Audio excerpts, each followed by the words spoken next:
Smart Tutorials. Connecting to Wi-Fi. The internet is a worldwide connection of cables, like TV cables, telephone cables, and more. Now, what is Wi-Fi? It's a wireless connection to the internet using signals in the air. Some examples that use Wi-Fi are your cell phone, tablets, or anything portable that can use the internet. Now, Wi-Fi needs an internet connection before those air signals can actually work.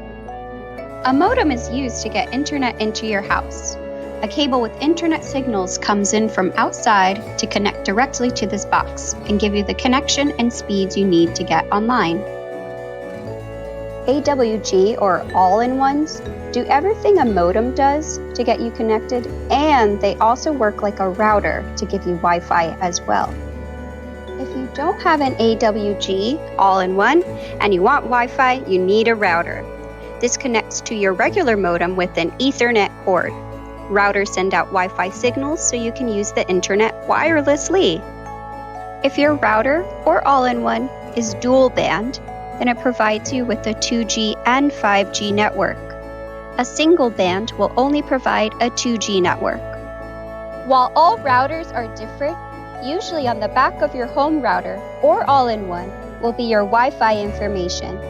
It can be listed as network or SSID name, and then a password below. It will also list which is 2G or 5G. A 2G gigahertz Wi-Fi network is the original Wi-Fi network. It has a further range than 5G, around 25 to 30 feet dependent on walls, ceilings, etc. But it will not give you higher speeds like 5G. If you only see 2G networks when trying to connect, don't worry. Some devices were made only to connect to 2G.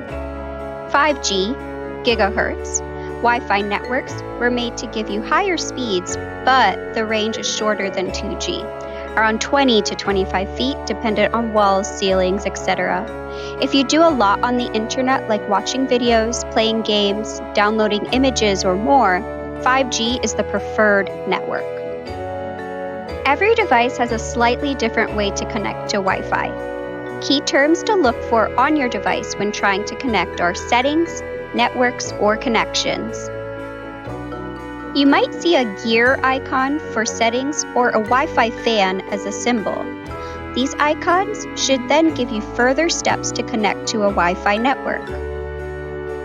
When you join a Wi-Fi network on your cell phone, that means you're no longer using your phone data. This can be helpful and money-saving if you have a limited data plan or are charged for data usage. Here is an example of the steps to take to connect to Wi-Fi on a cell phone. We want to start by getting you to your settings. Next, we want to select Connections. You may see more than Wi-Fi listed in this section. For local Wi-Fi networks, you will now select Wi-Fi. A list of all Wi-Fi networks within range will appear if you are not already connected. Click on the network you want to join, then put in the password if it is locked.